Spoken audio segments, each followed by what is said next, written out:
Mga nagkalat nga basura nga sagad makita kilid sa mga kadalanan. Kini ang sitwasyon karon sa pipila ka lugar sa Cagayan de Oro City tungod sa nagpadayong problema sa Klendro sa pagkolekta sa basura. Klendro, adunay pagpasabot sa maong problema. Ano ang report ni Cyril Chavez?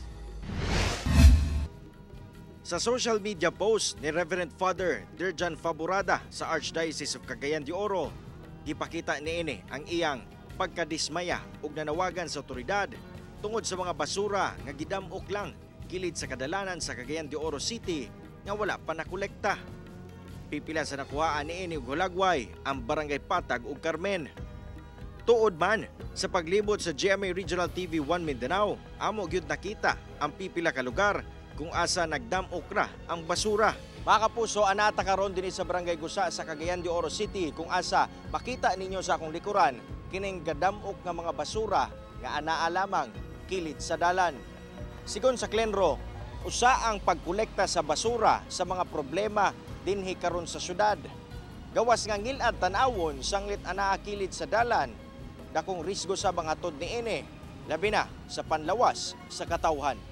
Matod sa Klendro, nagunang hinungdan niini ang nagpadayong problema nga ilang nasinati, pagpadulong ug pagpagawa sa sanitary landfill nga anaa sa bukidong bahin sa Barangay Pagalungan. Dugang sa Klendro, ang nagpadayong road construction sa Sitio Baluarte sa Barangay Lumbia ug ang sagunsong pag-ulan nga nasinati sa lugar ang nagunang rason nga dili kasulod ug matanggong ang mga garbage truck. Bisag unsaon nato na sa pagdaghan nga truck, 50 ka truck nidagan at the same time maglisod gyud kay tungod dagi sa gianan. Munang among gihangyo ang tanan no nga unta masabtan kay kini nga sitwasyon. Gani nakikoordina na kuno ang Klendro ngadto sa City Engineer's Office aron mapadali na ang road construction sa Sitio Baluarte. Nanawagan sab kini sa barangay nga pasabton ang mga residente sa sitwasyon karon. Ang contractor kung mahimo maka double time gyud no, madugangan ang iyang mga tao, and then bisag Sabado gani Domingo katrabaho sila. Kauban si Jaybert Pairat,